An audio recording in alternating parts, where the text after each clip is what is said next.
Seja muito bem-vindo, eu sou Paula Leal, está no ar mais um Oeste Sem Filtro. E nós preparamos um especial do programa com a seleção dos assuntos que mais repercutiram na semana.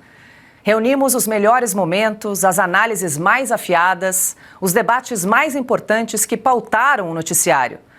É hora de recapitular tudo o que foi notícia sem filtro. E antes de conferir o que vem por aí, eu convido você a se inscrever no nosso canal e a deixar o seu like, a sua curtida pra gente. O ministro do Supremo Tribunal Federal, Alexandre de Moraes, ampliou o patrimônio imobiliário da família desde que assumiu a cadeira na corte. Segundo o levantamento feito pelo Estadão, o total de bens cresceu mais de 250% desde 2017. Atualmente, o ministro e a mulher reúnem 17 imóveis avaliados em mais de 30 milhões de reais. As informações se baseiam nos contratos de compra de imóveis registrados em cartório. Parte das aquisições foi feita nos últimos anos, com investimentos em Brasília e São Paulo. Os registros indicam que as compras foram realizadas sem financiamento. O levantamento também mostra que uma empresa ligada à família foi utilizada para administrar os imóveis. Ana Paula Henkel, muito boa noite, seja bem-vinda. Segundo esse levantamento do Estadão, boa parte dos imóveis foi adquirida à vista, sem financiamento algum, e coincide esse crescimento patrimonial com a chegada de Alexandre de Moraes ao Supremo Tribunal Federal. A gente lembra que ele foi indicado pelo então presidente Michel Temer. Será que o patrimônio, essa pergunta que fica, né, Ana, será que o patrimônio teria crescido com tanta rapidez se ele não fosse ministro do Supremo? Pergunta retórica. Boa noite.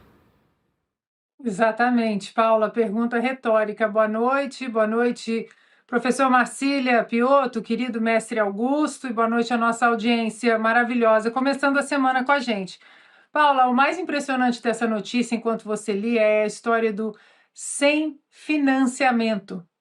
Tudo cash, ali, né? Tudo à vista. Agora, você pode comprar tudo isso com um contrato de 129 milhões, mas a dona Vivi não recebeu 129 milhões porque o banco foi liquidado. Coitada, ela recebeu só 80 milhões e aí disse que ia pagar aquele voo do jatinho que custou 1 milhão, então só 79 milhões, né, na conta. Enquanto isso, daqui a pouco a gente vai discutir um patriota, um cidadão que foi condenado a muitos anos de cadeia por causa de R$ 500. R$ 500.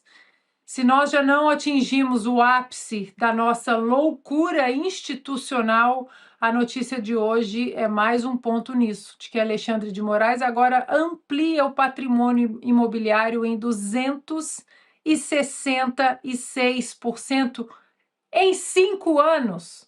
Uma coisa é você aumentar 266% em, não sei, 2 décadas. Você trabalha para burro, você ali dia e noite. Agora 266% em 5 anos, e como você mencionou, Paula, que é o detalhe mais importante, apenas depois que ele entrou no Supremo Tribunal Federal.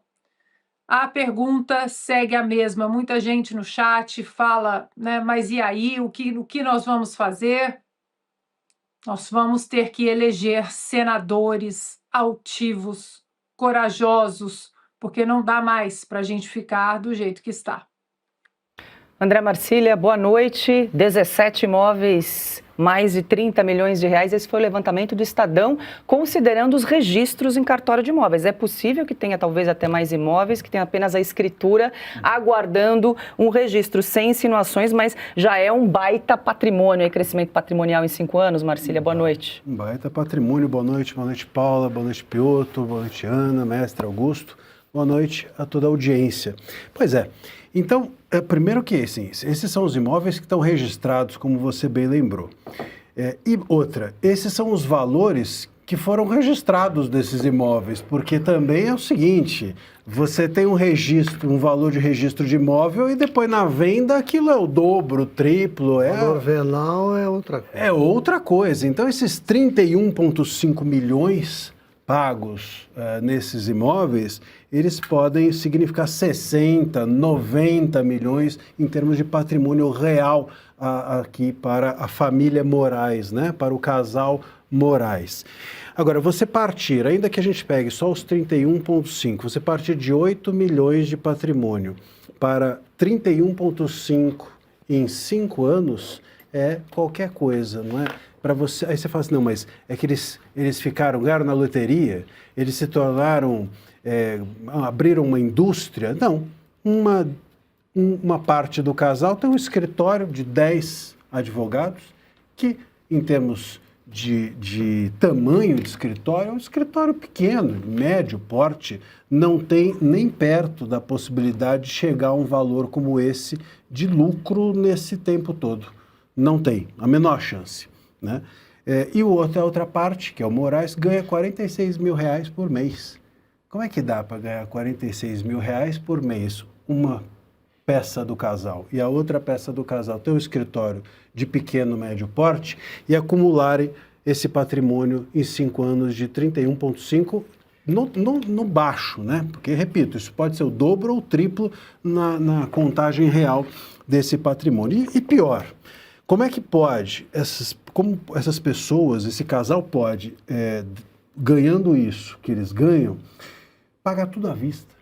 Chamou muita atenção. Esse negócio de pagar à vista, pagar milhões à vista, pagou 10 milhões à vista, 15 milhões à vista. Eu confesso que eu só vejo na Netflix, em filme de máfia, série de Colômbia, da época do Pablo Escobar. Eu vejo todo mundo pagar à vista, tirar dinheiro da parede, abrir colchão. Agora, pagar à vista, para quem é assalariado, pagar à vista 5, 10 milhões para cá e para lá, para quem, enfim, tem uma vida modesta, como deveria ser a vida de qualquer servidor público, ou de qualquer esposa de servidor público que tem as suas limitações, me parece bastante estranho. 266% de crescimento patrimonial, olha, num país em crise, me parece que esse negócio aí familiar do Moraes com a sua esposa tem dado certo. Ou ele é um fenômeno do mercado imobiliário, né? O Ronaldinho dos negócios. Exato, os negócios imobiliários. Claro, Ana, diga. Esses 17 imóveis são no Brasil. São Paulo. Exato. Ou seja, ainda tem o mundo para contar, né?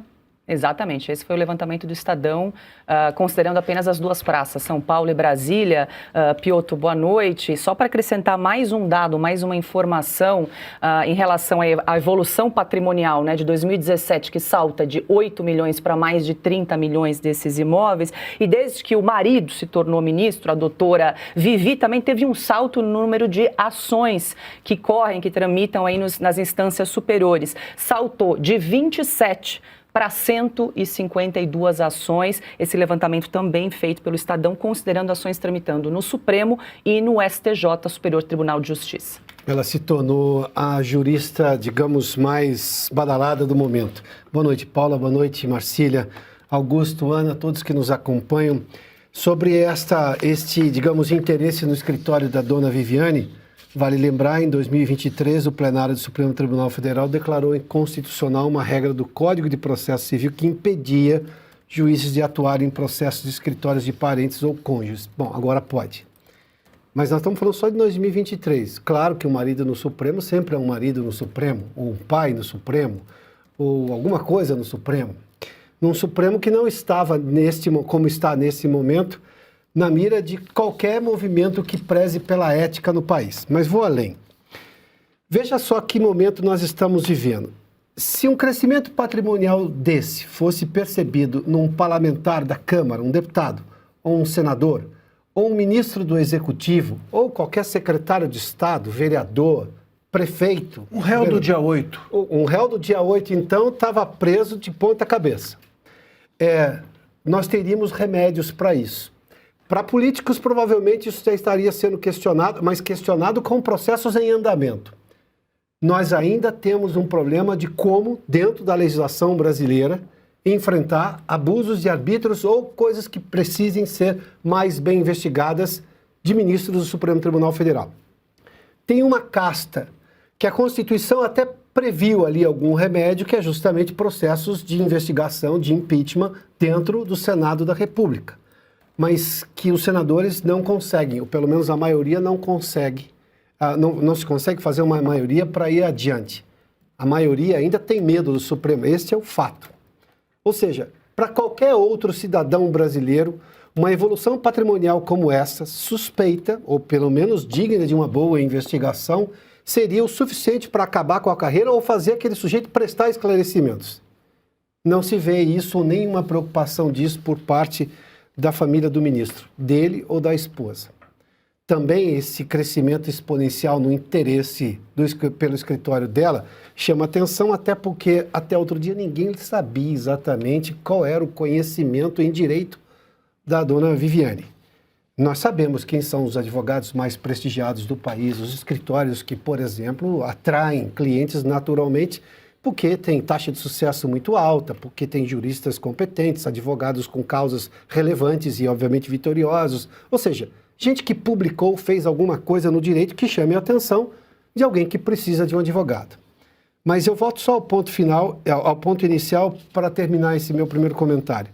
Nós não temos remédios para enfrentar essa situação quando você tem um Supremo que é exatamente quem precisa ser investigado.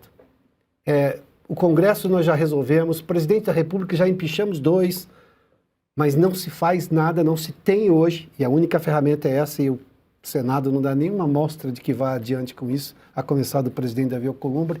Não se tem outros remédios para se enfrentar males que venham do Supremo Tribunal Federal, Paula. É um problema sério do cotidiano, desse momento do país. Nossa audiência aqui é muito espirituosa. Vamos dar 24 horas para o ministro explicar a evolução patrimonial. Augusto Nunes, boa noite, seja bem-vindo. Boa noite, Paula, Marcília, Piotto, Ana, minha querida parceira, boa noite. Boa noite a você que nos acompanha. Vamos lá, sobre isso eu posso falar de cadeira, né? Eu ocupo cargos de direção faz muito tempo em redação. Esses cargos de direção, diretor de redação, redator-chefe, o salário normalmente equivale ao do salário do ministro do Supremo, os melhores cargos. Eu tenho um apartamento que eu comprei quando eu saí da Zero Hora e fui para o Banco de Boston, era o nome, né? Agora Bank Boston, e depois foi fundido aí com o Itaú. Eu comprei porque eu ganhei o que se chama de luvas como jogador de futebol. Aliás, foi onde terminou a conversa. O Henrique Meirelles estava me convidando. Eu falei, eu vou pensar e tal. Agora ele falou em salário, aí ele chamou o diretor financeiro e falou, busca aquele envelope lá. Ele veio com o envelope, que a hora que eu olhei, eram dólares. Eu resisti à vontade de vender a minha mãe, essas coisas, era muito dólar. Eram luvas. Eu comprei um apartamento, é o apartamento que eu tenho. Eu me pergunto, que milagre ele fez? Eu quero a assessoria da família. Eu quero contratar a dona Vivi para que ela me explique o que fazer. Porque eu continuo com esse apartamento. O Zé Roberto Guzzo ocupou cargos de direção a vida inteira. Ele, ao morrer, tinha um apartamento. Os que são honestos no Brasil não conseguem passar desse patamar. Agora, veja só, o contrato dela foi de 129 milhões. Com o que ela gastou, 40, é isso? 30. Sobram 99, só aí. 99 milhões. Ela já tem, não sei se está incluído aqui, comprou à vista também a mansão em Brasília. São os chamados sinais exteriores de riqueza, que, olha, pode dar voz de prisão que ninguém reclama. O cara já vai erguendo o braço, já está preso. Isso aí. Porque não tem milagre. Não. Como é que se faz? Com o salário que ele ganha, ele não pode comprar. Com o que ela ganha no escritório, também não dá para comprar nada. Eles estão com um patrimônio que é o argumento que usa a justiça, onde ela existe, para prender. para transformar em suspeito. Então, olha, fala que não, vem vindo provas por aí. O que já existe de evidência, prova robusta, etc., etc., mas já basta para transformar, há muito tempo para transformar em caso de polícia. É isso, ele tem que explicar isso aqui. Tem explicação? Ou ele pegou esse dinheiro no Supremo, é mais difícil, ou ele ganhou advogando, fazendo advocacia administrativa. É isso aí.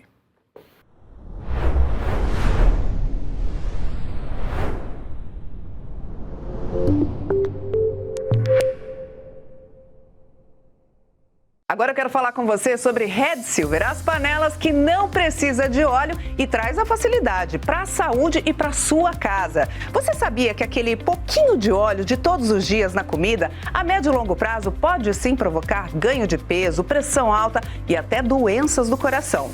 Mas com Red Silver você cozinha sem óleo e nada gruda. Dá uma olhadinha nas imagens. As panelas Red Silver são a solução para o seu dia a dia, porque fazem todo tipo de comida de uma forma mais saudável e sem usar nenhum tipo de óleo. Revestida com material antiaderente, ultra resistente que não gruda, promove um deslizar dos alimentos e não solta resíduos. São sofisticadas, leves, fortes e possuem um design elegante. A combinação perfeita para a sua cozinha. Acho que deu para você entender a qualidade da Red Silver, né? Então aproveite, porque hoje tem desconto especial de até 64%. Vou te contar todos os detalhes, mas antes eu quero te dizer que as nossas panelas têm alta tecnologia e vai em todos os tipos de fogões. No fogão a gás, para reter mais calor, te ajuda inclusive a economizar. Aí detalhe, se você quiser pode até colocar na máquina de lavar louça, viu? E a Red Silver é a única empresa no Brasil que ainda te oferece 30 dias de garantia. Você recebe, experimenta, não gostou? 100% do seu dinheiro de volta.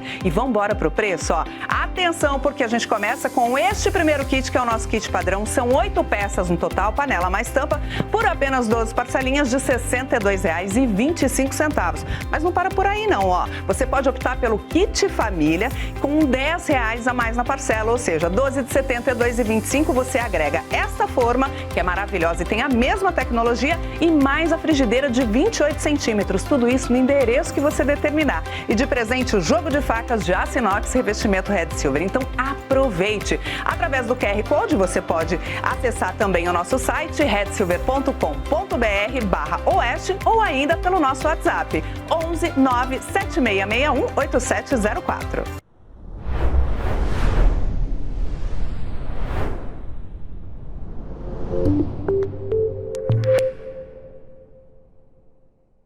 O Banco Central impôs sigilo de 8 anos sobre documentos relacionados à liquidação do Master. A medida foi justificada pelo risco à estabilidade financeira, econômica e monetária do país. Segundo o Banco Central, a divulgação também poderia comprometer investigações e ações de fiscalização em andamento. O sigilo foi determinado ainda em novembro de 2025 e deve valer até 2030, Piotr, mas veio à tona, foi divulgado esse sigilo agora, né? E a questão que fica é por que impor um sigilo de 8 anos? Agora até a gente entende que as investigações ainda estão em curso, mas até 2030 todos esses documentos sigilosos em relação à liquidação de um banco que deu um desfalque de 40 bi só no FGC? Paula, primeiro que não tem nenhuma razão para sigilo do Banco Central num caso como esse, até porque as informações são econômicas. Tá, decretou a liquidação por quê? Qual a razão? Pronto, acabou. Nunca houve sigilo em outros escândalos meramente econômicos. Sim, o do Banco Master não é meramente econômico. Aliás, promete ser o maior escândalo da história da República desse país.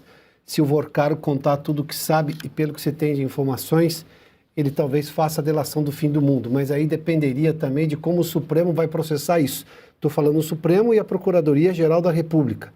Requer-se uma denúncia, obviamente, do Procurador-Geral que está nesse processo da delação do Vorcaro. Mas voltando à questão do Banco Central. O Banco Central, por exemplo, foi alvo de ligações do ministro Alexandre de Moraes, sabemos, né? 6 ligações, se não me engano, todas no mesmo dia.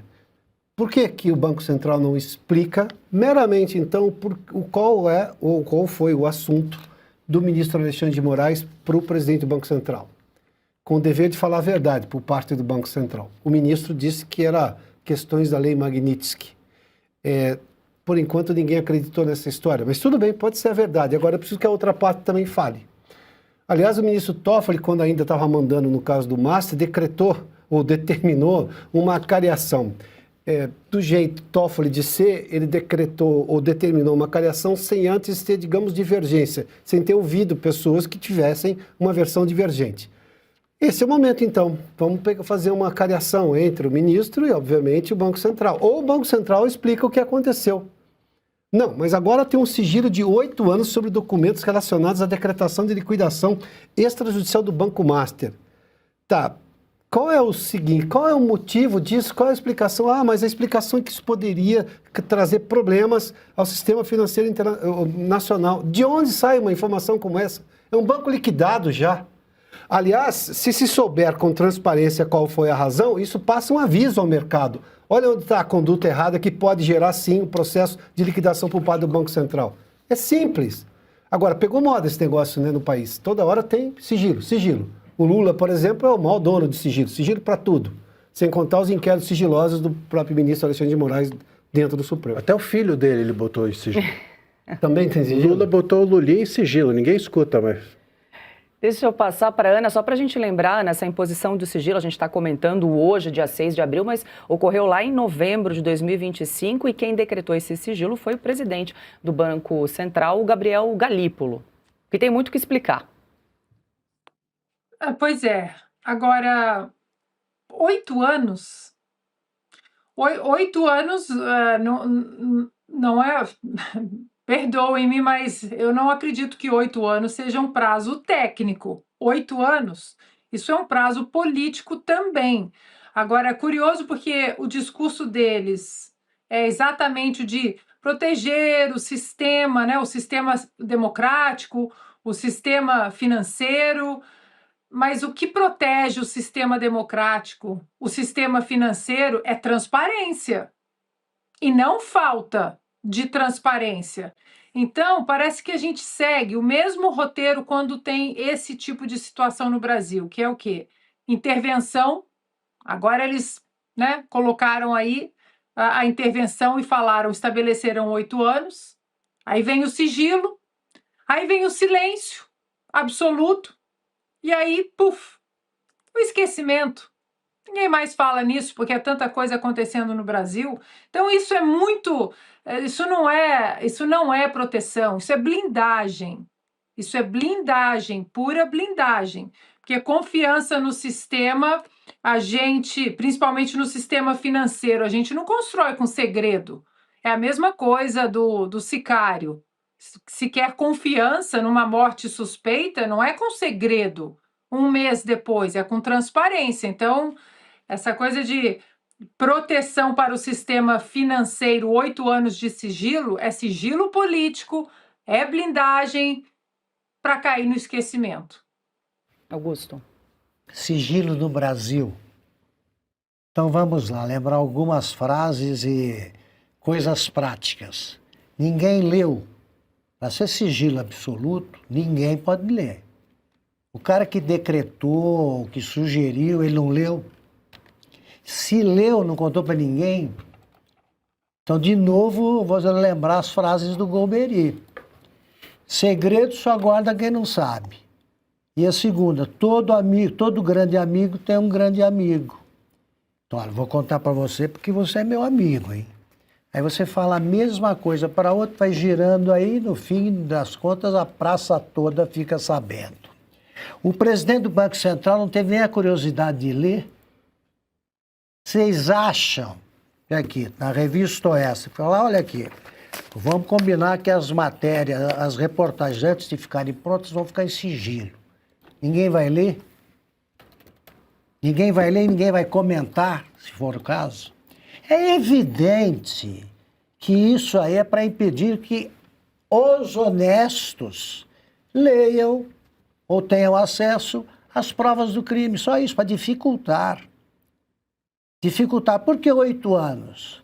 Por que não 16, 25 ou 100, como o Lula já decidiu, sobre gastos ridículos, mas desmoralizantes? Então esse negócio de sigilo é uma piada. As pessoas sabem o que aconteceu. E mais, os repórteres vão descobrir daqui a pouco. Está lá Malu Gaspar dando uma coluna com mostrando o que tem aqui no sigilo país. Como o Brasil não é chegado a um sigilo, como sabemos. Agora vai deixar de contar isso aqui? Então é uma brincadeira para retardar o acesso dos homens honestos a provas do crime. Só que a gente vai chegar a saber tudo. Não adianta tentar esconder. E não vamos esperar 8 anos, não. Nós saberemos, eles vão contar. Não, e só me permita completar meu comentário anterior, Paula.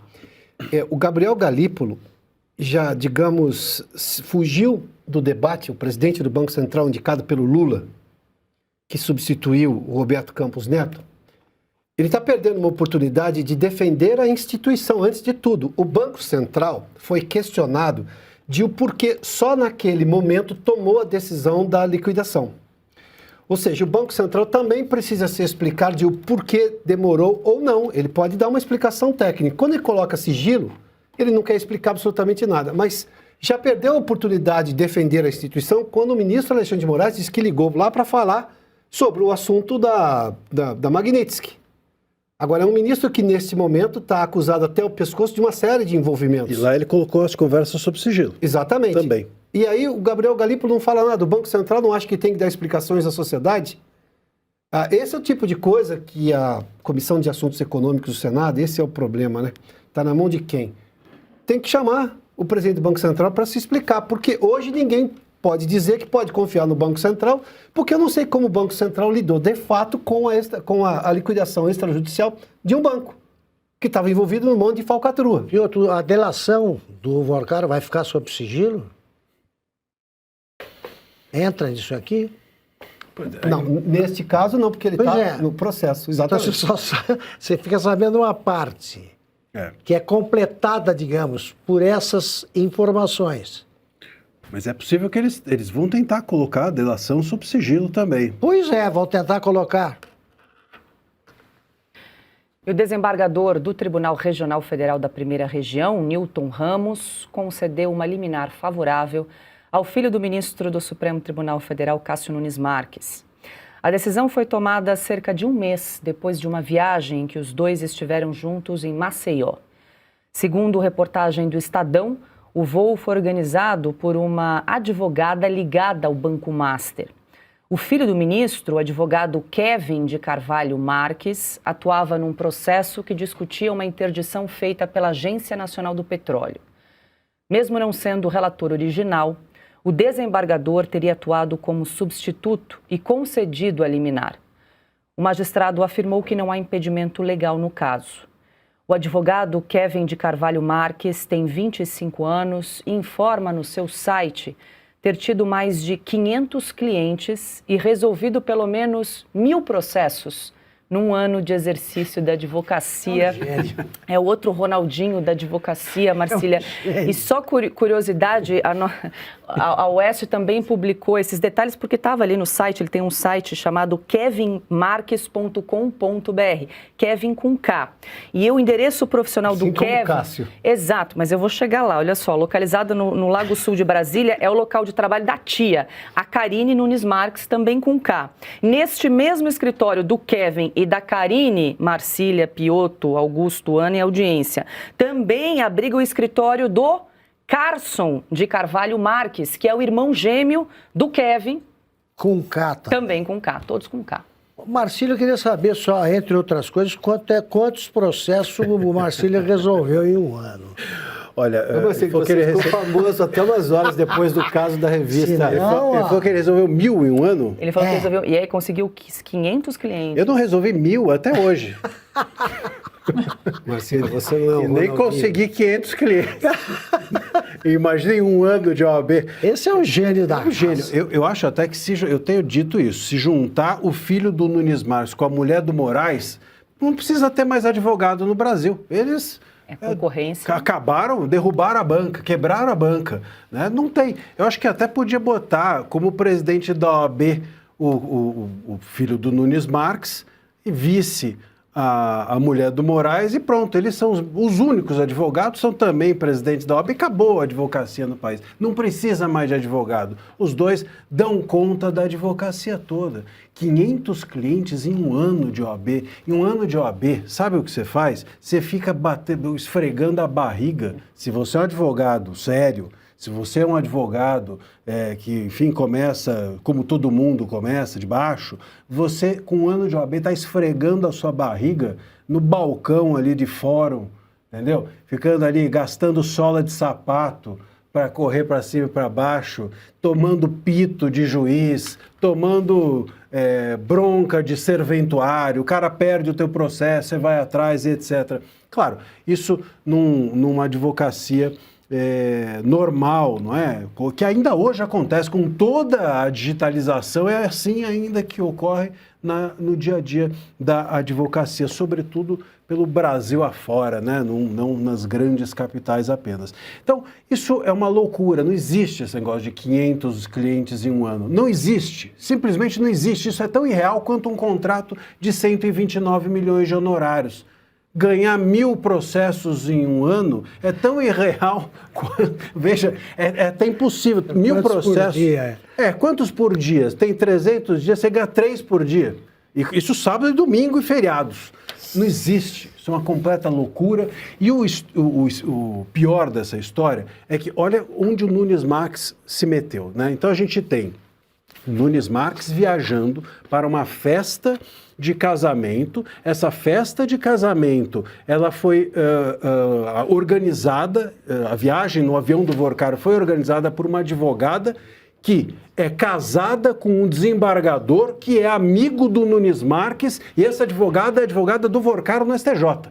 Então, quem pagou a viagem do Nunes Marques no avião do Vorcaro foi uma advogada do Vorcaro, que é casada com um desembargador do TRF, que por acaso é quem deu essa liminar em favor do filho do Nunes Marques. Quer dizer, as peças todas se encaixam e a gente olha e percebe que é baixaria. Está na cara que é baixaria. Está na cara que o Nunes Marques é o terceiro. Ele fecha a trinca aqui. Moraes, Toffoli, Nunes Marques, hoje são os envolvidos no caso Master. De 10 ministros, de 10, que está faltando um, de 10, nós temos hoje 3 envolvidos no caso Master. Até onde sabemos, né? Até agora. 2 dos 10, estão, pelo visto, do lado da instituição, que são Luiz Fux e André Mendonça, e os outros 5 abraçam os 3 e não a instituição. Deixa eu deixar claro que esse Nunes Marques não tem nada a ver comigo, hein? Por favor. E deixa eu só dar o crédito aqui do nome da mulher, do desembargador, advogada Camila com C, essa é com C. Camila Everton Ramos, foi ela então que bancou a viagem de Cássio Nunes Marques para a celebração do aniversário em Maceió.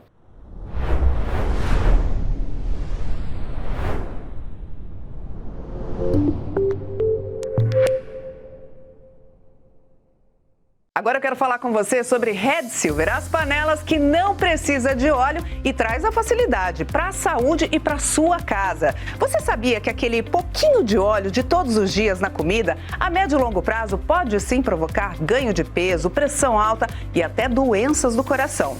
Mas com Red Silver você cozinha sem óleo e nada gruda. Dá uma olhadinha nas imagens. As panelas Red Silver são a solução para o seu dia a dia, porque fazem todo tipo de comida de uma forma mais saudável e sem usar nenhum tipo de óleo. Revestida com material antiaderente, ultra resistente que não gruda, promove um deslizar dos alimentos e não solta resíduos. São sofisticadas, leves, fortes e possuem um design elegante. A combinação perfeita para a sua cozinha. Acho que deu para você entender a qualidade da Red Silver, né? Então aproveite, porque hoje tem desconto especial de até 64%. Vou te contar todos os detalhes, mas antes eu quero te dizer que as nossas panelas têm alta tecnologia e vai em todos os tipos de fogões. No fogão a gás, para reter mais calor, te ajuda inclusive a economizar. Aí detalhes, Se você quiser, pode até colocar na máquina de lavar louça, viu? E a Red Silver é a única empresa no Brasil que ainda te oferece 30 dias de garantia. Você recebe, experimenta, não gostou? 100% do seu dinheiro de volta.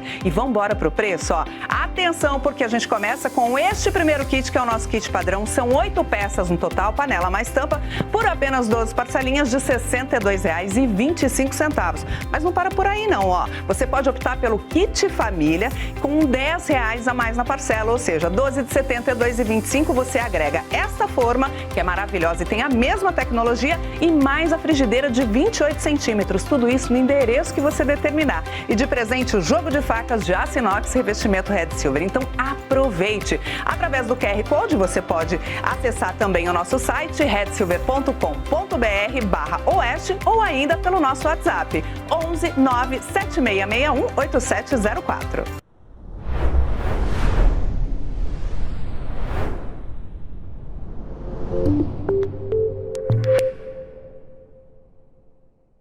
Agora a gente recebe, então, o senador Eduardo Girão para uma entrevista no estúdio. Senador, seja muito bem-vindo. Muito obrigado. Agora sem interferência, Exatamente. nem senatorial, nem Suprema. Das duas últimas vezes tivemos problemas de conexão, então dessa vez agora será presencial, sem interrupções. Perfeito. Assim esperamos. Seja muito bem-vindo. Muito obrigado. Senador, eu começo lhe perguntando porque ainda sigo bastante inconformada com a informação de que o Senado não tem instalado uma comissão de ética. Sim. O senhor fez um pedido de afastamento do presidente do Congresso, o senador Davi Alcolumbre, foi apresentado, salvo engano, na Secretaria-Geral do Senado, Isso. já que não tem a comissão de ética instalada desde o fim de 2024, não foi instalada para o binômio 25-26. Queria saber em que pé que está essa situação, senador. Vamos lá. Depois de um longo e tenebroso inverno, nós vamos ter sessão no Senado. Amanhã tem sessão e quarta-feira está programada sessão. Passou aí um mês e meio só virtual, né? É o efeito abafa master. E a gente vai, junto com outros senadores, porque teve o caso da Soraya Tronic, teve a denúncia que nós fizemos, vários senadores entramos, né, sobre aquela denúncia gravíssima que ela fez de estupro do relator da CPMI do INSS, deputado Alfredo Gaspar, e também esbarrou numa comissão de ética que não existe, está lá na secretaria. Então, agora tem duas pressões para a gente conseguir abrir.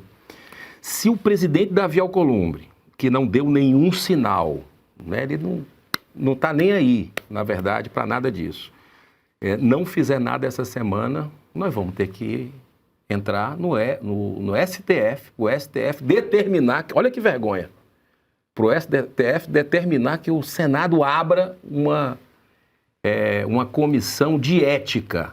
Olha a que ponto nós chegamos. O Supremo, o que é que a gente vai fazer? E a prerrogativa do Alcolumbre instalar essa comissão? É claro, ele tem que chegar e instalar a comissão. E já teve, né? Nós já tivemos no passado, que foi o senador Jaime Campos, que era o presidente, e depois parou, não foi instalado. O Senado está letárgico. A população precisa entender hoje que o Senado Federal ele existe fisicamente ali, né? E é triste dizer isso, mas a gente tem que verbalizar. O Senado, além de não ter sessão, o Senado está com 80 e tantos pedidos de impeachment engavetados. Está aí, estava acompanhando vocês agora, os casos escandalosos vindo aí do Master, e a gente tenta uma porta, fecha, o ministro não se declara impedido. Está lá uma CPI com 53 assinaturas. Dos 81 senadores, 53 assinaram. Davi Alcolumbre não vai abrir porque existe um conflito de interesse, claro. O indicado dele investiu, né, colocou em letras podres 400 milhões de reais no Banco Master. O irmão de Davi Alcolumbre é o consultor fiscal, é do Conselho Fiscal da Amprev, que é esse fundo de pensão do Amapá. Então você não espera, eu não espero nada que aconteça ali. Então, o Nunes Marques, a gente acabou de ver as matérias, Nunes Marques, ele está com o nosso mandado de segurança. 6 senadores da República assinaram esse mandado de segurança. Está parado na mão dele, ele não se declarou suspeito ou impedido ainda, o que eu acho que deve fazer, né? Até porque o escritório dele do escritório da família dele, tem negócios com o Master, teve esse negócio do avião agora, eu acho que ele deveria entregar. E aí vai para o pré-vento, que é o ministro André Mendonça. A esperança hoje nossa é que o ministro André Mendonça, que me parece uma pessoa realmente de princípios, valores, que vê como missão a atividade dele. Está cumprindo a lei, né? E que cumpra a lei, e eu acho que essa é a esperança nossa. Senador, só para não perder o fio da meada, o senhor falou desse pedido de abertura de CPI do Master com 53 assinaturas. Em tese, pelo regimento, o senhor falou que amanhã tem sessão. Amanhã tem sessão. Em tese, o senador Davi Alcolumbre teria de ler esse requerimento. Mas ele já poderia ter aberto, porque nós tivemos sessões virtuais, ele pode ler virtualmente. Também virtualmente. Pode, como já fez outras vezes. Né? Agora, tem uma CPMI, olha só, nós temos 2 caminhos para abrir uma investigação parlamentar da maior fraude do sistema financeiro do Brasil, que pode deixar Petrolão, Mensalão no chinelo, né? Pelos consignados, por tudo que a gente está vendo aí. Essa CPMI, que eu acho, aqui para nós, que é mais legítimo, que vai dar mais representatividade, porque são deputados e senadores investigando, ela está já no gabinete do ministro André Mendonça para ele acolher como pré-vento. Depende só dele. Depende dele. É o deputado Carlos Jordi, que é o líder, que entrou com esse pedido e tem recorde de assinaturas também de deputados e senadores. Ou seja, nós temos 2 caminhos, e essa semana é decisiva, eu acho que estamos voltando às atividades agora, né, praticamente, depois dos recessos que nós tivemos, e eu espero que a gente possa dar uma boa notícia para o povo brasileiro. O senhor assinou os 2 requerimentos, claro. CPI e CPMI. Deixa eu passar, senador, para Ana Paula Henkel, claro, também participar da nossa conversa. Boa noite, senador. Obrigada pela visita. Que pena que não estou aí em São Paulo para revê-lo. Senador, o Brasil sabe que é um ano de eleição presidencial, eleição para o Senado, para a Câmara, mas a gente não pode deixar cair no esquecimento a pauta anistia. Tem muita gente inocente presa, senador. Tem muita gente de tornozeleira em casa, com a vida destroçada, muita gente exilada. Como está essa pauta, senador? Quando vamos colocar isso como prioridade novamente? Ana Paula, a gente fica assim, extremamente triste durante esse período que o Senado passou fechado, praticamente, de ver um presidente de um partido, né, como o Valdemar da Costa Neto, que falou com todas as letras que o presidente do Senado estaria aí fazendo uma barganha para que não cobrasse a abertura da CPI ou CPMI do Banco Master, para que os sequestrados, né, porque são reféns essas pessoas, esses brasileiros, que nunca tiveram passagem pela justiça, nunca tiveram passagem pela polícia, estão com a vida devastada. Então, esse veto vergonhoso do Lula, um veto revanchista, extremamente vingativo, né, da dosimetria, que pelo menos ameniza, não resolve, mas ameniza um pouco o problema, é inadmissível que o Congresso Nacional não tenha deliberado ainda, né? Então, por que não deliberou? Porque o Davi não deliberou. O Davi infelizmente, não fez isso. E eu acho que está faltando pressão de senadores da República, está faltando pressão de partidos, né? Muita gente se cala nessa hora, né? E a gente precisa estar ali na tribuna. Às vezes você fica falando com 3, 4 gatos pingados ali, e eu acho que a pressão precisa acontecer dos senadores. São 81 senadores da República. Se esses 53 que assinaram, por exemplo, essa CPI do Banco Master, se manifestassem ali, a história era outra. Uma coisa é você assinar um papel, e outra é você ir para frente ali e cobrar. Não se manifesta? Esse é o meu questionamento, vamos lá. Por que esses 53 votos que assinaram não se transformam em verdadeira oposição a um presidente do Senado omisso ali? Infelizmente, muitos se escondem. O senhor tem feito isso, mas por que outros... Muitos se escondem, existe muita questão da acomodação, né? A gente vê que o Senado, muitos senadores só estão pensando naquilo. O que é aquilo? Pensando na reeleição deles. Porque 53 votos é quase... 53 votos. É quase qualificado isso aqui. Claro, é claro. Para aprovar a emenda, praticamente. 54 a maioria seria... esmagadora. Aí você tem 80 milhões de reais para cada senador de emenda parlamentar, que é um desvio de função total, porque a gente, pela Constituição, a gente era para estar legislando e fiscalizando o Executivo, mas não.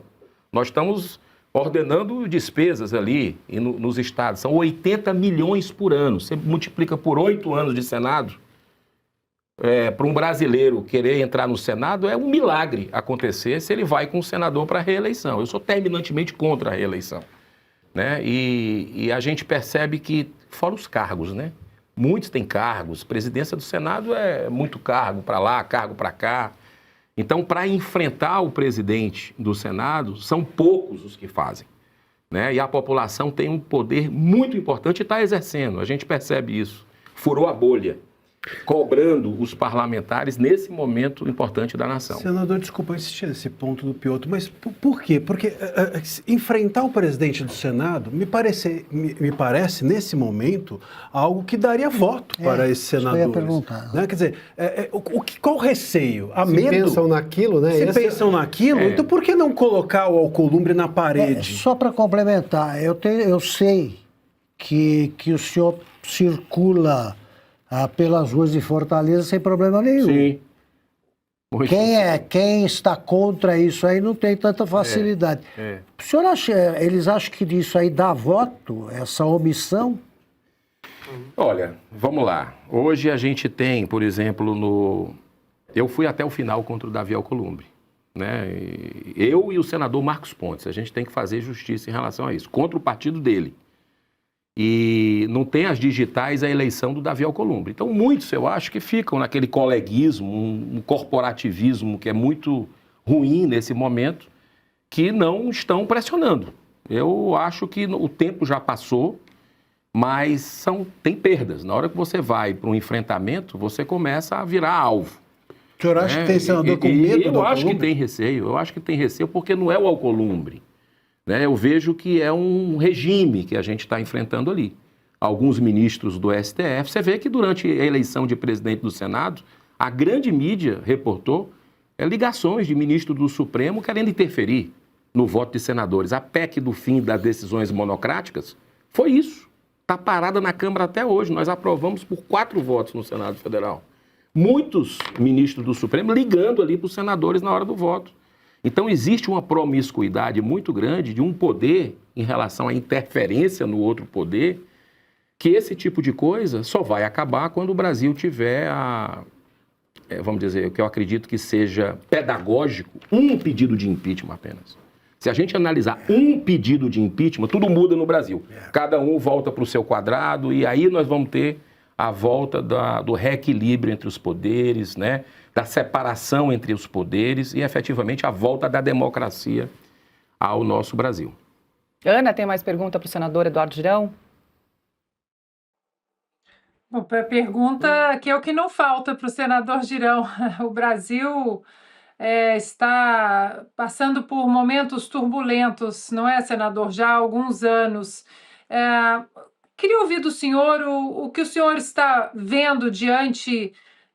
alguns dizem racha da direita, alguns dizem briga na direita, nas redes sociais.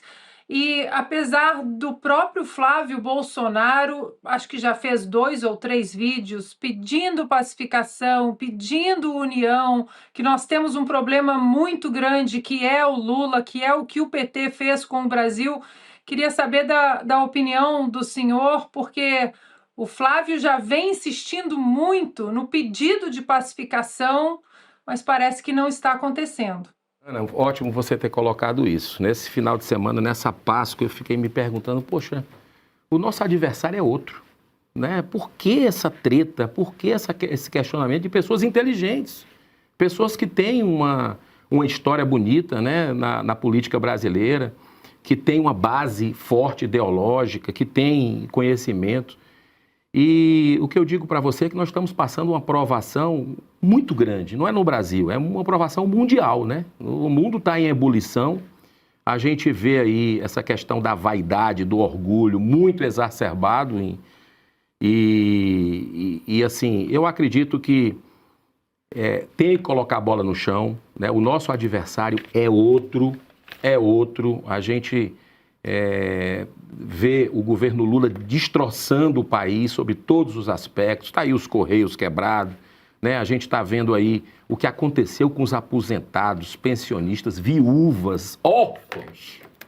A crueldade que os 3 poderes da República fizeram, e o governo Lula botou a sua tropa de choque descaradamente para enterrar a CPMI, esse caso do Master. Então, assim, eu acho que a gente tem que se unir do lado de cá, né? Se unir. Temos grandes lideranças, o Nicolas é um cara brilhante, o Eduardo também, está um exilado, está fora do país, passando uma dificuldade grande, né?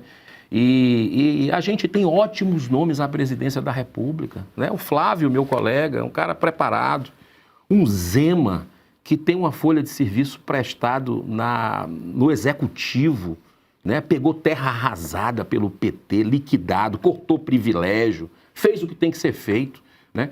Tem o próprio Caiado, a questão da segurança pública no estado de Goiás, que é uma referência. Então a gente... E eu acho que todo mundo colabora. Primeiro turno é para isso. Primeiro turno é para cada um colocar suas ideias, questionar esse governo que está em frangalhos, mas não vai entregar fácil, né? Está vendo aí o Sidônio, os investimentos que vai fazer, as pautas populistas que vão chegar no Congresso, já estão chegando no Congresso, escala, essa coisa toda. Então... E essa oposição, me perdoe só pegar esse ponto, essa oposição que hoje tem, digamos, não vou dizer oposição, mas 53 senadores que vêm absurdos e querem fazer uma investigação do Banco Master, já dão um sinal de que não comungam com o governo, senão não assinariam. Eles vão se transformar numa oposição real dentro do Senado, sobretudo nesse caso... Olha, o que eu percebo lá... lá... esse populismo do Lula? O que eu percebo no Senado Federal, sabe aquela coisa de fim de festa, que está todo mundo ali querendo se encontrar para voltar. E é aí o papel da população, né? De cobrar na rua, de olhar no olho de cada um, de ver os candidatos ao Senado. As pessoas dizem, o problema do Brasil é o STF, o problema do Brasil... Todo mundo entendeu já, né? Aqui mesmo eu peguei o Uber para vir, o pessoal já entendeu. E vem cá, existiria esse STF abusador, ativista político, se não tivesse um Senado covarde? Não. Então, o problema do Brasil é o Senado. Nós temos que mudar o Senado, né? Então, eu vejo assim que nós estamos na reta final, né? É uma oposição que não tem tanta firmeza, né? Eu não percebo essa oposição com muita firmeza, mas a população tem chegado junto e levantado, né? Eu acredito que muitas mudanças nós teremos no Senado. Eu acho que esse é o meu otimismo, que a população vai dar o retorno nas urnas, não é na rua, porque as pessoas ainda estão com medo de se manifestar pelas barbaridades de intimidação que nós tivemos nos últimos tempos aí, de presos políticos, essa coisa toda. Mas a população está calada, mas está acompanhando tudo o que está acontecendo e vai dar o voto para trocar o Senado quase todo. Eu acho que o Senado ali precisa de uma grande mudança para o Brasil. Senador, falando de uma outra questão que vai desembocar também no Senado, que é a sabatina do indicado pelo presidente Lula, Jorge Messias. O senhor integra a CCJ. Integro. Do Senado. Vai participar da sabatina. O senhor já sabe qual pergunta vai fazer aí o indicado Jorge Messias? Muitas perguntas, né? Para mim é o baluarte da censura hoje no Brasil, né? O Messias é o mais ideológico de todos, com todo o respeito à pessoa dele, né? Mas eu acredito que o Senado poderia dar esse passo em direção à independência que o brasileiro quer de um Supremo, né? Uma autonomia. Então, não é possível que a gente possa aprovar esse indicado do Lula. Eu sou até favorável, e outros senadores também, o senador Márcio Bittar tem colocado muito isso, para que nesse governo se haja mais indicação, que deixe para o próximo presidente. Até porque o Senado, ele não... com todo respeito a quem pensa diferente, ele se deixou se apequenar demais para fazer sabatina. Você vê as perguntas que eu fiz para o Cássio Nunes, que eu votei contra, publicamente contra, disse para ele que estava votando contra, para o Dino, para o ministro que era o advogado do Lula, Zanin, né? Votei contra, eu só votei a favor do André Mendonça. Esse eu votei a favor e foi O que fizeram com ele não foi correto, o que o Davi Alcolumbre fez com ele, de cozinhar durante um tempo ali. 4 meses. Né? Ali foi um absurdo. Então, eu acredito assim, o que adianta você fazer sabatina, perguntar, quando eles chegam lá, eles fazem tudo ao contrário e fica por isso mesmo? Mas o clima é de confirmação do nome do Messias? Não, eu acredito o seguinte, que o Lula não teria enviado isso, o Congresso Nacional, se não tivesse achando que pelo menos já existiria uma maioria. Mas a eleição joga a favor da gente. O voto aberto, principalmente, vota a favor da gente. Eu vou levantar o voto aberto, né, para que a população saiba em quem vai votar, se tiver essa votação, se tiver essa sabatina. Porque não pode deixar entrar mais um, né, senador? Ele é um homem que o Lula indica para que ele vote a favor de tudo que o governo quiser. Então vai botar mais um problema, quer dizer, a oposição não percebe isso. E seria o mais longevo, né? Sim. Pela idade dele. Eles escolhem por isso, quanto mais, menos, pouca idade, pouco conhecimento jurídico e muita submissão. Sei que tem muita gente pedindo pelo Messias, né? Tem muita gente assim que até se surpreende, né? Surpreende pessoas. Advogado? Não, são pessoas mesmo, vamos dizer assim, políticos, evangélicos, né? Mas eu acredito que o bom senso deva prevalecer e que o Senado possa dar essa resposta, pelo menos essa, em direção ao que é correto. Marcília? Eu não sei se o Messias é muito evangélico, não, viu? As coisas que ele fez à frente da AGU não foram muito religiosas. Pelo menos tenho minha desconfiança de que ali ele pôs de lado essa sua faceta, se é que essa faceta é verdadeira nele, ao menos essa. Mas, senador, eu queria, em cima ainda dessa questão do Alcolumbre, e, enfim, isso passa também por essa sabatina. Veja, se a gente tivesse, a gente estava falando aqui, se as pessoas, se os senadores que assinaram em favor da CPI fossem combativos, nós tínhamos um cenário diferente. Total. Se esses mesmos senadores que fizeram ou que promoveram essas assinaturas votassem contra o Messias, também a gente não teria o Messias aprovado. Então, assim, acontece algo esquisito dentro do Senado, que há uma incoerência dos senadores, ou há pautas ambíguas e duplas dos senadores. Como resolver isso? Uma questão é, claro, as eleições. Renovar o Senado. Mas como resolver os gargalos que hoje nós temos no Brasil em relação a essas duas questões, sabatina e presidência do Senado? Eu vou dizer para o senhor mais ou menos onde que eu estou encaminhando a minha pergunta, dando uma visão singela sobre o que eu penso disso. Eu acho que, por exemplo, a sabatina, ela precisa ser reformulada. Não dá para você permitir que os senadores sejam, me permita aqui a falta de trato com a palavra, mas serem comprados, porque no final das contas acontece isso. Me parece que é uma troca de favores. O Dino foi noticiado como aprovado antes da sabatina. Então nós temos um problema aqui que é precisar talvez ampliar essa sabatina, deixar a Câmara participar, tirar o sigilo da sabatina.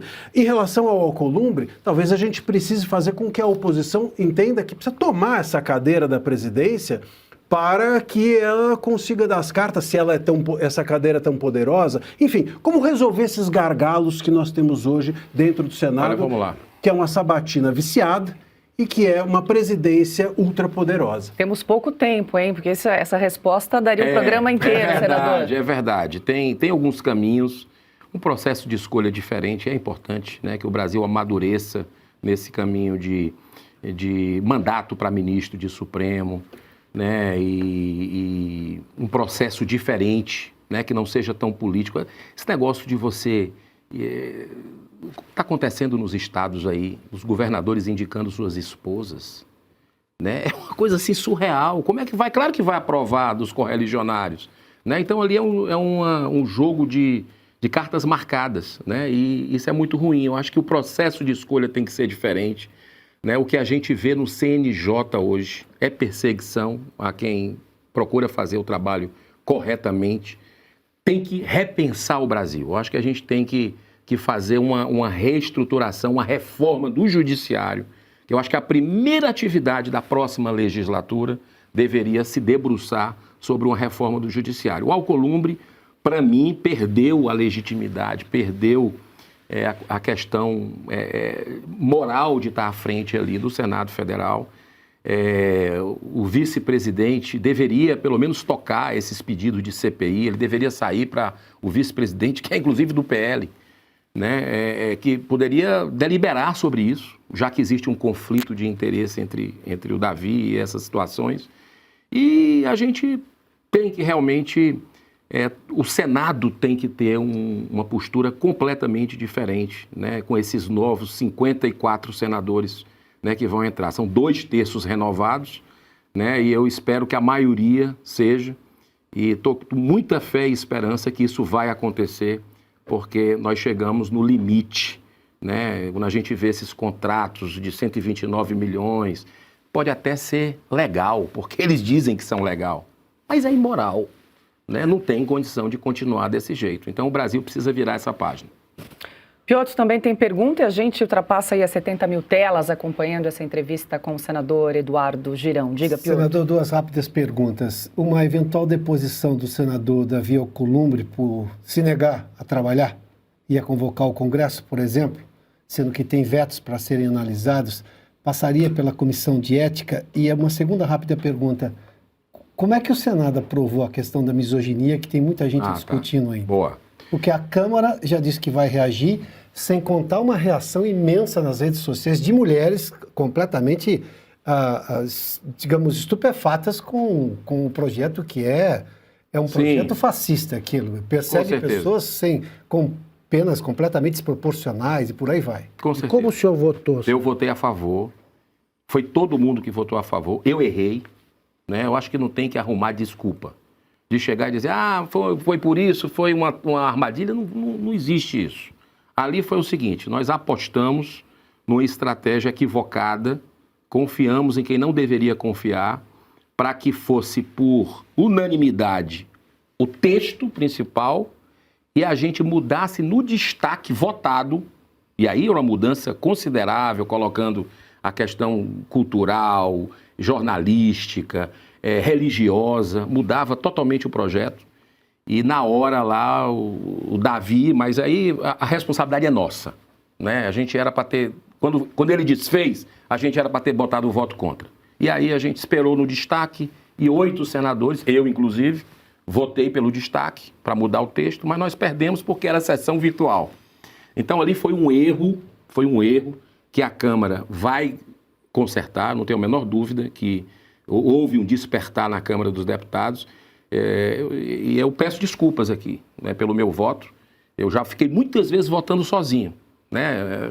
Votação de aumento de cargo, de fundo eleitoral, uma série de coisas eu votei sozinho. Nessas era para ter ficado votado sozinho também. Mas ali foi uma coisa que passou e errar é humano, mas a Câmara vai consertar. Sobre o Davi Alcolumbre, o Conselho de Ética é o caminho, né? Ou então que, nesse caso do Master, possa aparecer coisas que ele possa ser afastado por outros modos, por outros motivos. Quem sabe? Né? A gente precisa, enquanto os senadores não se juntarem e enfrentarem a questão do coleguismo, do corporativismo nesse aspecto, para exigirem, né, uma tomada de postura do Senado, ele vai ficar nessa situação por mais esses meses que faltam. Dá tempo para mais uma pergunta, Ana? Senador, sobre essa pauta, vou entrar agora na pauta cultural, né? Vocês estavam falando aí do lado evangélico do Jorge Messias. Nos últimos dias, saíram 2 matérias, uma no New York Times, uma no Washington Post, mostrando o crescimento absurdo de cristãos voltando para as igrejas evangélicas. O catolicismo, por exemplo, maior número de convertidos nos últimos 20 anos, nas últimas 2 décadas. Então, a primeira pergunta que eu faço, e depois um pedido: por que o senhor acha que está acontecendo isso? As pessoas estão agora lotando as igrejas, principalmente aqui nos Estados Unidos, e qual foi o ponto de ruptura ou de volta, se foi a eleição do presidente Donald Trump em 2024, já que antes disso muitos cristãos estavam sendo perseguidos aqui no mundo, até hoje, Nigéria. E um pedido para o senhor sobre a sabatina do Messias. já que ele se diz evangélico, acho que o Brasil gostaria de saber qual a posição dele em relação ao STF legislando sobre o aborto, enquanto o Congresso não quer tocar nesse ponto. Ana, eu sei que esse assunto te toca muito, né? Nós fomos juntos para a Marcha pela Vida em Washington. Esse avivamento que está acontecendo nos Estados Unidos vem de alguns anos, não é de agora, já vem uns 10 anos, muito movido pelas universidades, pelas escolas católicas, evangélicas lá. Você viu isso? 1 milhão de jovens nas ruas, né? Um negócio com baixo de neve, como a gente pôde testemunhar. As pessoas pró-vida, desde a concepção, contra o aborto. Isso realmente mudou a lei, né? Os Estados Unidos, há 2 anos, eles proibiram, jogaram para os estados aí, graças a Deus, porque nós estávamos acontecendo algo assim surreal em termos de milhões de assassinatos de crianças. Agora, o Messias, uma das perguntas, eu posso até antecipar aqui, o nosso doutor André perguntou, ele tem o DNA dele, tem a assinatura dele na questão da sistolia fetal, né? Que é um assassinato cruel que nem animal é permitido. E o ministro Alexandre de Moraes desfez uma resolução do Conselho Federal de Medicina, dezenas de milhares de médicos estudaram, proibiram a sistolia fetal, que é a injeção de cloreto de potássio do coração do bebê. E o Alexandre de Moraes foi lá numa canetada monocrática e permitiu que isso continuasse, essa tragédia continuasse acontecendo.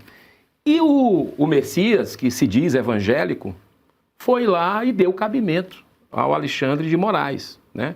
Então tem a resolução do CONANDA a favor do aborto também, que eu não vejo o Messias se manifestar. Ele poderia agora, nesse exato momento, já poderia ter feito uma revogação dos seus pareceres da Advocacia Geral da União, mas não fez. Então não casa bem com o discurso pró-vida, com o discurso de evangélico, e a gente pode dizer que o aborto não foi legalizado no Brasil, muito pela liderança dos evangélicos.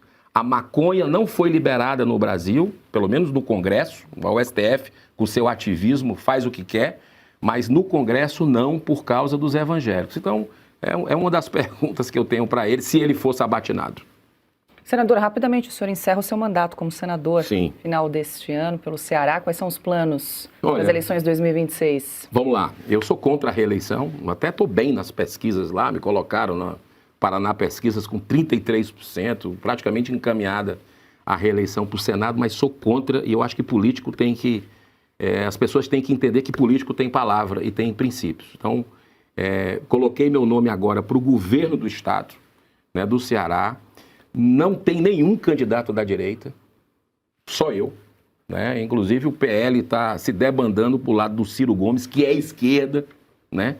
E as pessoas sabem, os meus conterrâneos, que eu vou estar lá no peito e na raça para a gente levar as bandeiras em defesa da vida, da família, da ética, da liberdade, né? Do Estado mais enxuto, né? Onde respeite o dinheiro de quem paga imposto, que o Ceará volte a ter paz, porque hoje quem manda e desmanda são as facções criminosas dos estados mais violentos do mundo, né? O estado do Ceará, dos 12 municípios mais violentos do Brasil, 5 estão no Ceará e 5 na Bahia, administrados pelo PT, né? Então nós estamos colocando a nossa candidatura e espero que o cearense compreenda que esse é o caminho, que é um caminho que a gente precisa trilhar, que tem musculatura para isso, e eu vou, do fundo da minha alma, levar essas propostas para a redenção do estado do Ceará. Por enquanto, o acordo entre PL e Ciro Gomes continua mantido. Continua, por incrível que pareça. E a política,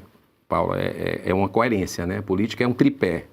Ela tem a integridade, ela tem a coragem, mas sem a coerência não dá. Então, nós temos uma história dentro do Ceará de conservadorismo, né, de centro-direita, e a gente não pode simplesmente matar isso por projetos familiares, projetos de poder. Isso aí nós vamos lutar. Senador Eduardo Girão conosco no Estúdio de Oeste Sem Filtro. Muito obrigada pela entrevista, Obrigado. Pela presença. Até uma próxima. Bom trabalho. Muito obrigado. Parabéns pelo trabalho de vocês e vai dar tudo certo. O Brasil será outra a partir de 2027.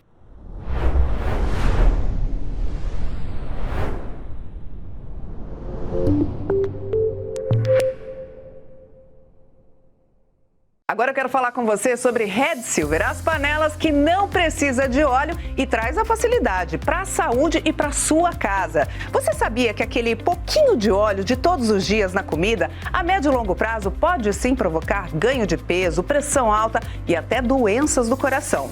Mas com Red Silver você cozinha sem óleo e nada gruda. Dá uma olhadinha nas imagens. As panelas Red Silver são a solução para o seu dia a dia, porque fazem todo tipo de comida de uma forma mais saudável e sem usar nenhum tipo de óleo. Revestida com material antiaderente, ultra resistente que não gruda, promove um deslizar dos alimentos e não solta resíduos. São sofisticadas, leves, fortes e possuem um design elegante. A combinação perfeita para a sua cozinha. Acho que deu para você entender a qualidade da Red Silver, né? Então aproveite, porque hoje tem desconto especial de até 64%. Vou te contar todos os detalhes, mas antes eu quero te dizer que as nossas panelas têm alta tecnologia e vai em todos os tipos de fogões. No fogão a gás, para reter mais calor, te ajuda inclusive a economizar. Aí detalhe, se você quiser pode até colocar na máquina de lavar louça, viu? E a Red Silver é a única empresa no Brasil que ainda te oferece 30 dias de garantia. Você recebe, experimenta, não gostou? 100% do seu dinheiro de volta.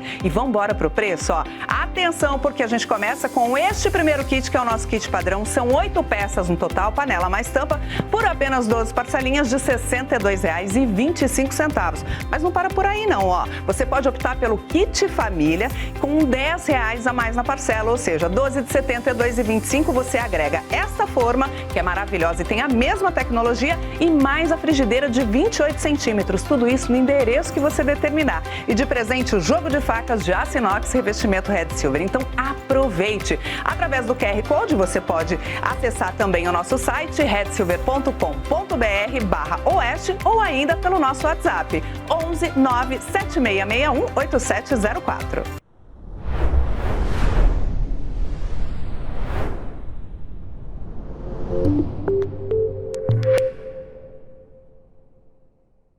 A primeira turma do Supremo Tribunal Federal condenou o empresário Alcides Ram a 14 anos de prisão por envolvimento nos atos do 8 de janeiro. Ele teria doado R$ 500 para o pagamento de um ônibus fretado que levou manifestantes de Blumenau, em Santa Catarina, a Brasília. A defesa afirmou que a acusação se baseou apenas num comprovante de Pix e negou intenção ilícita. O empresário foi condenado por 5 crimes: tentativa de golpe de Estado, associação criminosa, abolição violenta do Estado Democrático de Direito, dano qualificado e deterioração do patrimônio tombado. Outros 2 empresários também foram condenados no mesmo processo. Além da prisão, os réus deverão pagar multas e indenização por danos morais coletivos. Ana, eu estava dando uma olhadinha, danos morais coletivos chega a 30 milhões de reais. E a defesa desse catarinense empresário, que, salvo engano, tem 71 anos, argumentou, é isso, não é, Marcília? Argumentou que a denúncia da PGR se baseou nesse comprovante de Pix no valor de R$ 500 feito a essa empresa de fretamento de ônibus lá de Blumenau até Brasília. Ana, caiu, é isso? Então, já, o Marcília está me olhando aqui, está me acompanhando, siga lá, Marcília. É um absurdo, né? Um completo absurdo. Um senhor de 71 anos foi considerado pelo Gonê. O Gonê disse que ele era uma liderança muito importante do golpe. E a participação dele como liderança desse golpe, desse senhor de 71 anos, foi fazer um depósito de Pix. Ele fez um Pix de R$ 500 para ajudar no frete de um dos ônibus que foram para o 8 de janeiro. Ele nunca fez um tweet, ele não estimulou nada, ele não esteve no 8 de janeiro, só isso. Ele pegou R$ 500 do Pix e ajudou para que um dos ônibus fretados fosse para o 8 de janeiro. Sequer sabia que ia resultar o 8 de janeiro. Então era só uma manifestação. Era uma manifestação e pronto. Mas como o Gonê e os verdadeiros golpistas, que são os ministros do STF, eles precisavam criar uma narrativa absurda e abusiva para poder prender o Bolsonaro e etc. e tudo aquilo que a gente sabe, eles então disseram que esse golpe já estava em curso desde 2021. Aliás, essa é a narrativa do Gonê, que o golpe de Estado no Brasil está em curso desde 2021.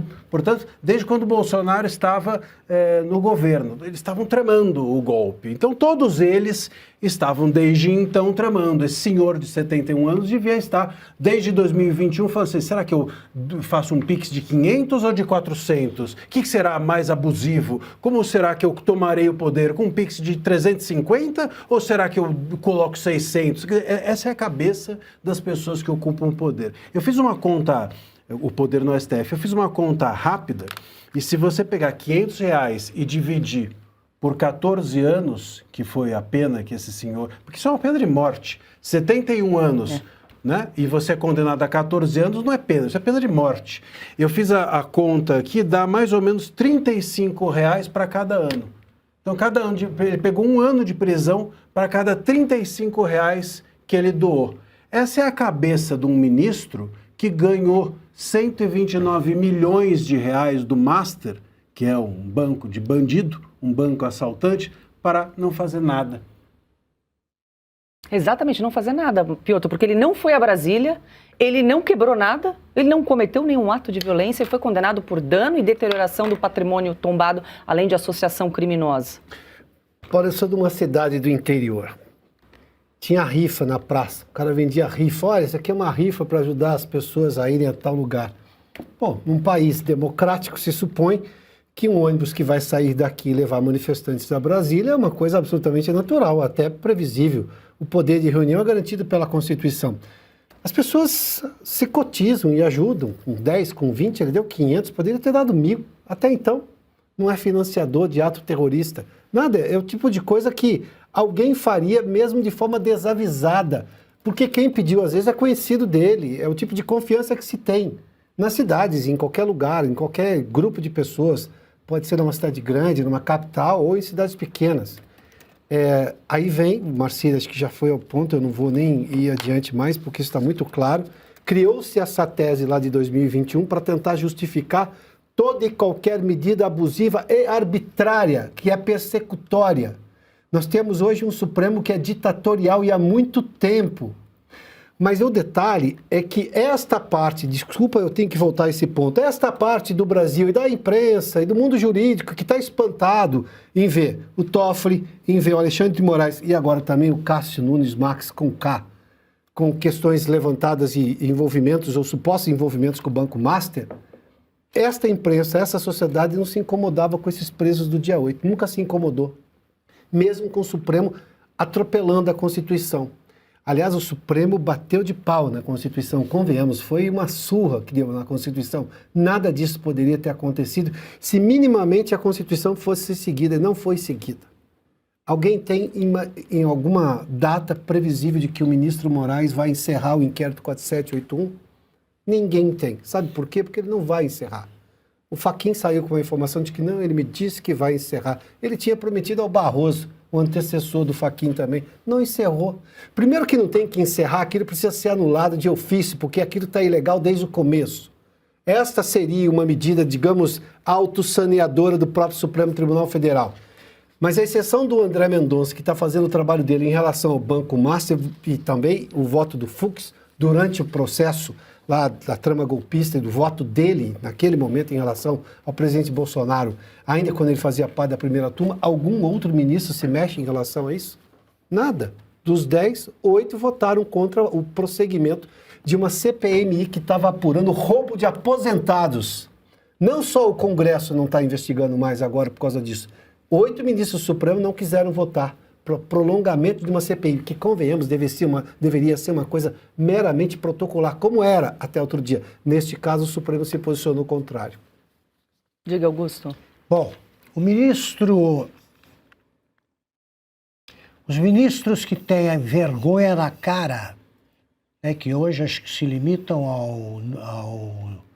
a Luiz Fux e ao André Mendonça, eles têm de continuar votando como têm votado ultimamente, mostrando como é que se cumpre a lei. E os senadores e deputados da oposição, além de outros chefes oposicionistas, chefes políticos, eles têm de denunciar o seguinte: o Supremo, neste momento, não tem condições morais de julgar ninguém. Não pode julgar ninguém. Vamos esquecer aqui a maluquice do Alexandre de Moraes e seus asseclas. Ali, porque os que acompanham são cúmplices, comparsas, asseclas. Os que votaram é na primeira turma, né? Isso. Esse pessoal que votou pela prisão de um homem que deu R$500 para que alguém fosse para Brasília, ele não instruiu a pessoa para entrar em qualquer baderna. E se tivesse feito, também não teria cometido crime nenhum, se tivesse ficado no protesto. Alguém fez a individualização da conduta? Alguém sabe o que o beneficiado pelos R$500 fez? Não se sabe. Então está na hora de o povo começar a perceber, e vai percebendo, que existe sim uma maneira de saber como agir. Basta acompanhar o comportamento do ministro André Mendonça. E é por isso que o ministro tem de continuar assim. E o pessoal do Congresso que se manifeste. Não é possível permitir que um homem comprovadamente corrupto, como é o caso do ministro Alexandre de Moraes, como é o caso do ministro Dias Toffoli, não é possível que eles continuem julgando e prendendo gente. Eles fingem que as coisas correm normalmente. Não. O Brasil está percebendo que nós vivemos 7 anos de anormalidade. E vai até quando isso? AI-5 demorou 10. Isso aí já chega. Agora, o homem... Começamos o programa contando como é que foi a milagrosa multiplicação de bens do Alexandre de Moraes. E terminamos com ele condenando alguém a 14 anos de prisão. Quem merece cadeia é quem é corrupto. Na população carcerária brasileira, não há um representante dessa categoria aí. Não há um corrupto preso. Nenhum. Uma boa maneira de mostrar que o Brasil mudou é começar a devolver a representatividade aos corruptos, começando pelos que roubam com a toga protegendo os ombros, com a toga impedindo que eles vão para a cadeia. O ministro do Supremo Tribunal Federal, André Mendonça, recebeu o colar de honra ao mérito em sessão solene na Assembleia Legislativa de São Paulo, realizada no plenário Juscelino Kubitschek, na zona sul da capital. A cerimônia teve a presença do governador Tarcísio de Freitas e do prefeito de São Paulo, Ricardo Nunes, além de autoridades dos 3 poderes no estado. A homenagem foi conduzida pelo presidente da Lesp, André do Prado, e proposta pelo deputado Oséias de Madureira. Em discurso, Mendonça destacou que a credibilidade do judiciário depende da conduta dos seus integrantes. Nós não estamos imunes a incompreensões, mas nós precisamos estar imunes a ações que comprometam de forma substancial, de forma voluntária, de forma consciente, a credibilidade que a sociedade espera de um bom magistrado. Isso acaba exigindo de nós um grau de recatamento no bom sentido da expressão. Uma capacidade de, por vezes, não fazer todas as coisas que nos são lícitas, porque nem todas nos convêm. André Mendonça também disse que o bom magistrado deve ser prudente. Mas o magistrado ele precisa ter um grau de contenção a mais. Um grau de prudência maior. O bom magistrado precisa ser prudente e precisa ser íntegro. O ministro também ressaltou a importância da imparcialidade na atuação judicial. Imparcialidade. Imparcialidade é você olhar para as pessoas de modo igualitário. É você considerar os interesses envolvidos de forma equânime. É você não privilegiar amigos. É você não perseguir inimigos. Esse é um compromisso que eu faço na casa do povo de São Paulo, em buscar ser imparcial. Mendonça também disse que o conceito de integridade envolve tomar decisões corretas pelos motivos certos, independentemente de reconhecimento. E o magistrado tem essa responsabilidade. As partes têm interesse. A maioria tem interesses, a minoria tem interesses, os grupos têm interesses, os partidos políticos têm interesses, as organizações e associações de classe têm interesses. O magistrado só pode ter um interesse: fazer o que é certo depois. É isso, Piotr. Homenagem, então, ao ministro André Mendonça ontem na LESP, na Assembleia Legislativa de São Paulo. Não sei se dá para a gente dizer que foram recados aí aos colegas, mas algumas frases bastante contundentes ali, né? Você não deve privilegiar amigos, não deve perseguir inimigos. Numa outra palestra, num outro discurso também, André Mendonça disse que juiz não deve ser estrela. Sim. Enfim, ele deu ali algumas sinalizações para os colegas. Paula, eu acho que foram recados absolutamente diretos. Vamos fazer uma interpretação rápida? Pegando aqui um do trecho. Diz que a credibilidade judiciária depende da conduta dos seus integrantes. Como tem sido a conduta dos integrantes, ou de boa parte dos integrantes do Supremo Tribunal Federal? Lamentável.